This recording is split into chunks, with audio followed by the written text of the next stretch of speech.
So lately, the heavyweight division has been popping, and there's been several fighters that have been on a good run of form. So in this video, I'm just going to discuss a few of them. Lately, they've been both of them are hopefully going to fight each other, and the other two hopefully they can fight in the future. So just to discuss the two fighters that I'm going to mention, first of all, um, if you look at the run of form, lately Anthony Joshua has been on a decent run of form. Obviously, you got Kabayel; he's been on a decent run of form. You got Joseph Parker, who's been on a very good run of form, and obviously Daniel Dubois has just come out of the wilderness, and he's on a decent run of form. So, to discuss first, let's talk about Anthony Joshua. Anthony Joshua, obviously, after his two losses to Usyk, it looked like his career might have been on a downward trajectory. He obviously got a fight against I forgot the guy's name. Franklin, that's it. Yeah, he got a fight against Franklin and just got an easy win.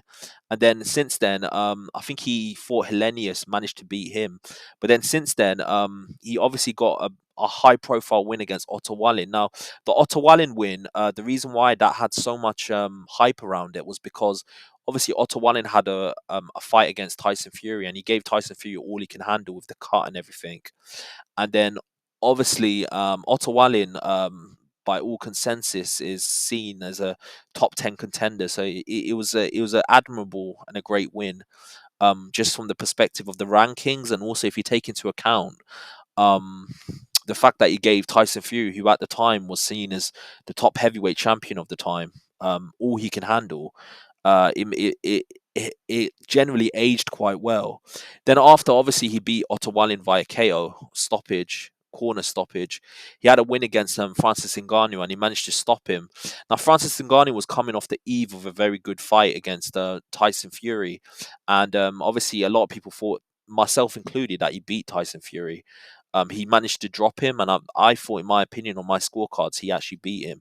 So the fact that he managed to beat him is quite admirable, and is quite a big scalp on his record. So that's his two wins.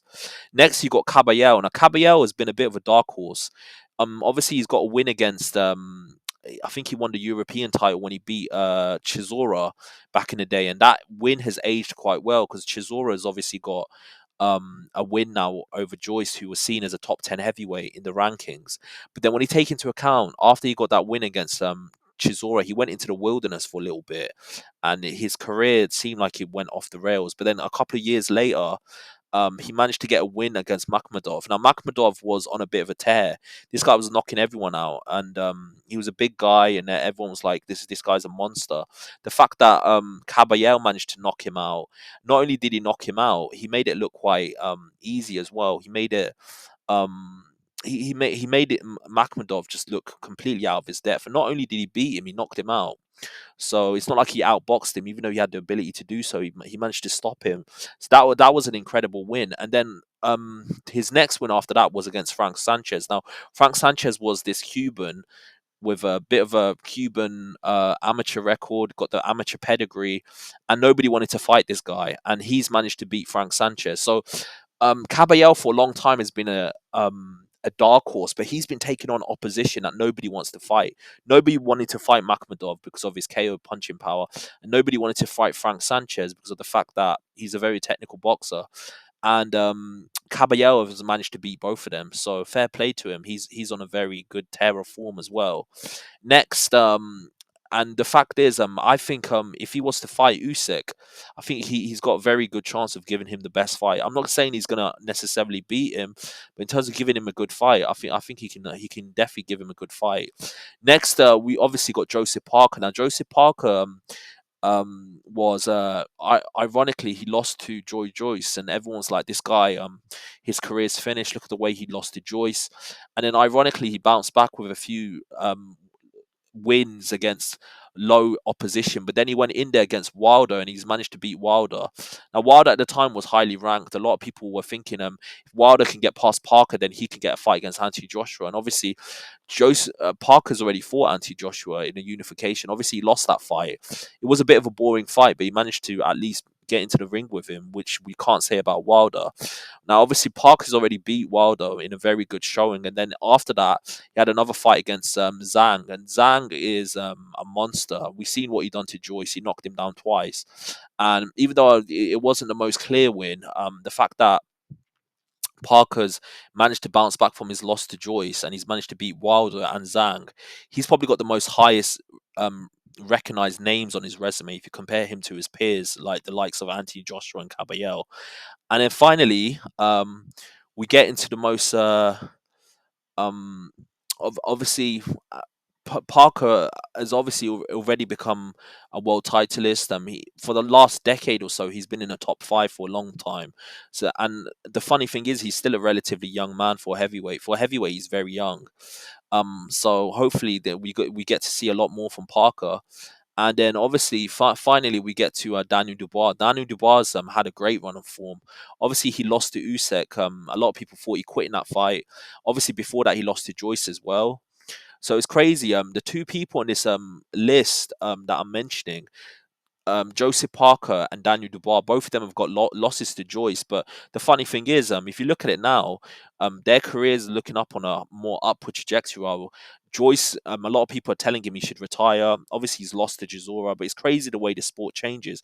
Two of these fighters on this list have been beaten by Joyce, but Joyce is now on a downward trajectory while both of them are looking for world title fights. And obviously, we've got Daniel Dubois is going to be fighting Anthony Joshua for a world title defense. And obviously, we've got Daniel Dubois. So Daniel Dubois, is obviously, he managed to bounce back from his loss to Usyk, where many people thought he quit, and he had the low blow controversy.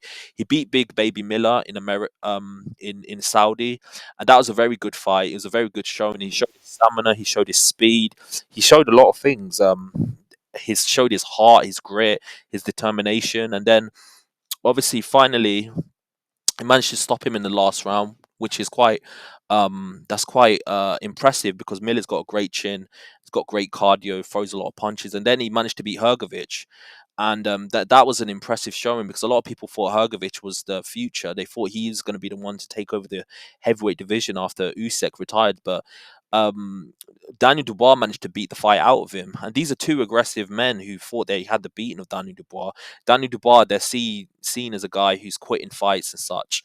Um, but the funny fact is, Daniel Dubois managed to overcome these. You can look at them as alpha males with big egos, and he's managed to get a win over both of them when they're both undefeated. So yeah, this is quite impressive. It's an impressive run of form for all four of these fighters. Like really impressive if you think about it. In terms of who's the most impressive, in my opinion, I think it's Caballel. Caballel's obviously coming off for wins against like other dark horses like himself. He's a fighter that nobody wants to fight, but he's fought fighters that nobody wants to fight, and he's made them he's beaten them quite decisively. He beat Makhmudov. He knocked him out. He obviously beat Frank Sanchez. Anti Joshua, no offense to him, but I think his resume is the weakest in terms of his last two fights. Obviously, Otto Wallin, he's in the top 10 as a contender, but he's never won a world title. And Francis Ngannou's only had one fight. I know it's a fight that a lot of people, myself included, thought he won, but in terms of his resume in boxing, he doesn't really have a resume. Joseph Parker is quite impressive. He's coming off a loss to Joyce, where he got stopped, and he managed to bounce back, and now he's getting wins against the likes of Wilder, who many people thought would beat him, and obviously has managed to get a win over Zhang, who many people has just beaten Wilder, who many people see as the future of the heavyweight division. So, in my opinion, all of these fighters are on a good run of form. The fortunate thing is that we're going to see two of them fight. So obviously, Anthony Joshua is going to fight Daniel Dubois in London in this month. We're going to see that fight. So that's impressive, and I'm very much looking forward to that.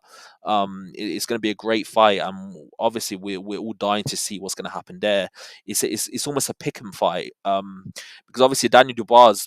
Let's just be honest about it. The two opponents he's beaten, Hergovich and Big Baby Miller, they're way more impressive than what Anthony Joshua has done in terms of his last two fights. But overall, in terms of their resume, Anthony Joshua has beaten the likes of Klitschko. Obviously, he's beaten Parker. He's beaten Povetkin. So overall, his resume is better than Daniel Dubois.